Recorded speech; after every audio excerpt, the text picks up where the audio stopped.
Halafu dan bumbu masakanku ini. Tolong kasih tahu biar aku tambah hati. Buat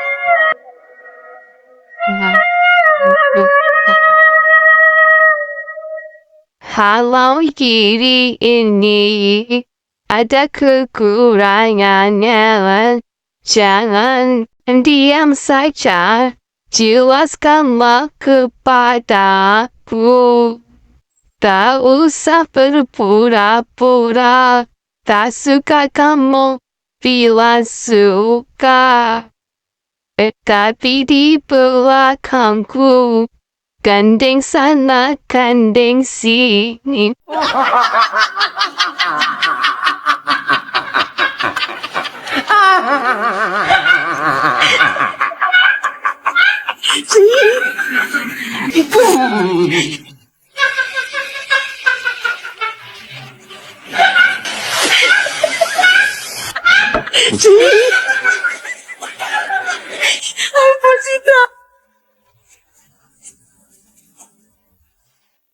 Yap, saya kira Pak Mulyono atau Pak Jokowi semakin terhinakan, tidak hanya dijadikan sebagai bahan tertawaan, tidak hanya dijadikan sebagai parodi, tapi video-videonya beredar, diedit di mana-mana. Bahkan yang terbaru ini katanya Pak Jokowi layak untuk dijadikan sebagai nabi. Saya kira ini adalah sesuatu yang sangat sesat dari kader PSI yang memang tidak berbobot, jadi layak memang tidak lolos ke Senayan.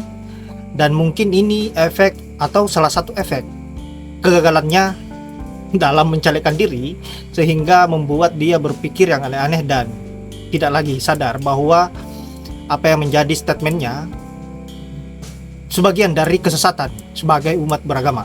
Nah, sahabat-sahabat, untuk itu baiknya kita lanjut dulu bagaimana keseruan netizen, baik itu memperodikan maupun komentar-komentar keras dari seorang emak-emak. Bahkan Jokowi dikatakan sebagai iblis yang rabies. Untuk itu langsung saja ke videonya.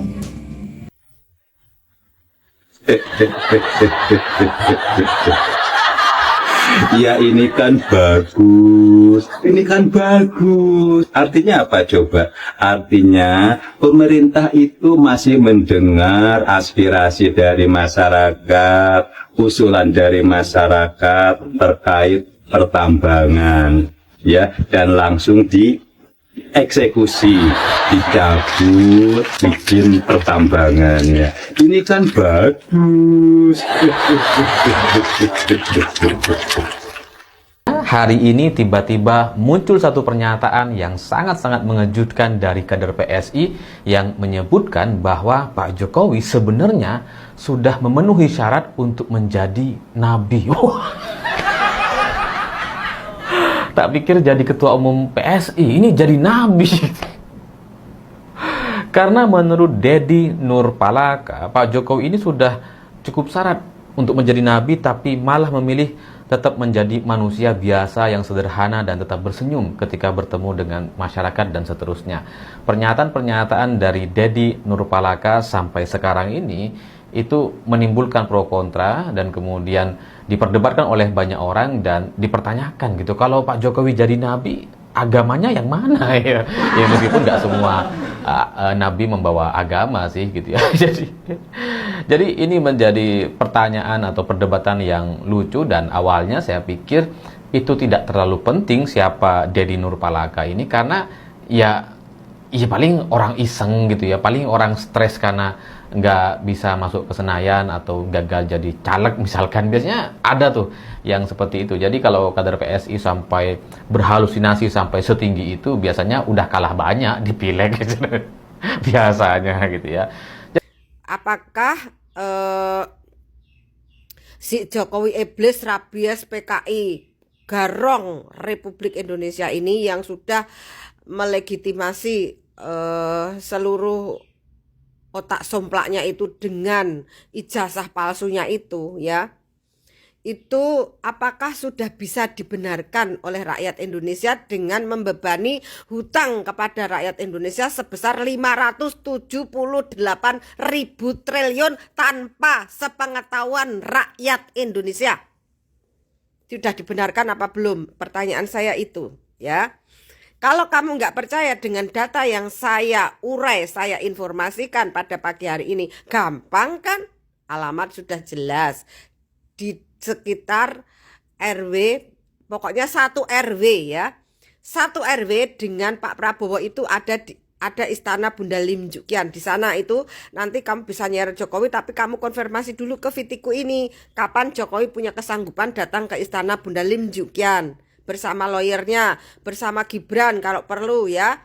Diajak sekalian itu si ahli obral apem itu, yang istrinya yang ngabis-ngabisin uang negara itu loh ya, yang dia sudah sampai operasi wajah itu ya pakai uang rakyat ya kan. Nah itu ditanya sekalian biar dia tahu dana itu dibuat apa. 578.000 triliun, bukan 578 juta, 578.000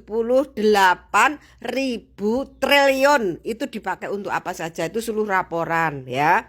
Kedua, suruh laporan juga si Jokowi itu ke istana Bunda Lim Jukian, kemana duit-duit yang dirampas dari para koruptor yang katanya nilainya berkuadron-kuadron itu, kenapa tidak pernah dilaporkan oleh Menteri Keuangan, tidak pernah dilaporkan oleh Jokowi, tidak pernah dilaporkan Gibran, tidak pernah dilaporkan oleh Presiden Prabowo? Kemana? Dikemanakan uang itu? Ya, kan itu bisa untuk bayar utang kalau berkuadron, ya kan? Karena hutang negara kan hanya 578.000 triliun. Kalau yang diambil dari koruptor itu berkuadron-kuadron rupiah, ya, kan itu bisa untuk melunasi hutang. Ya toh, dua. Terus yang ketiga, kenapa tambang-tambang itu selalu ada nama keluarga Jokowi di sana?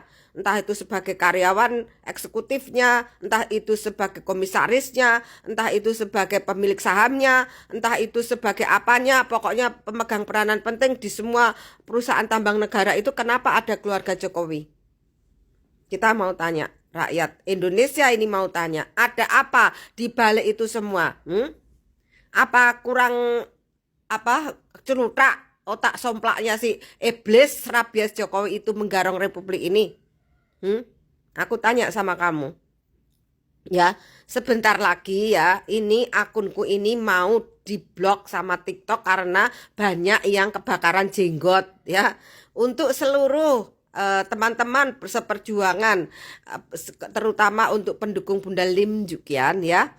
Akun saya tidak berubah, namanya Ron Ayu, tetap itu ya, Anik Ron Ayu ya, Anik Ron Ayu, tidak pernah berubah dari Anik Ron Ayu.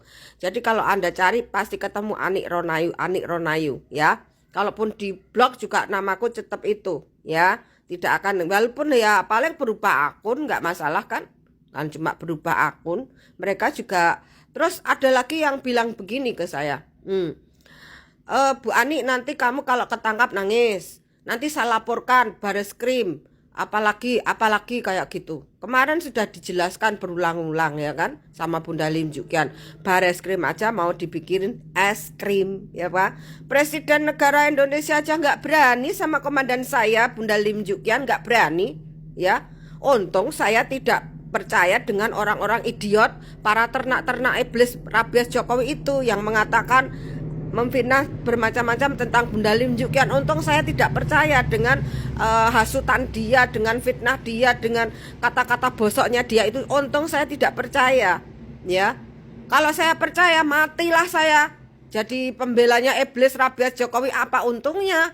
Hah?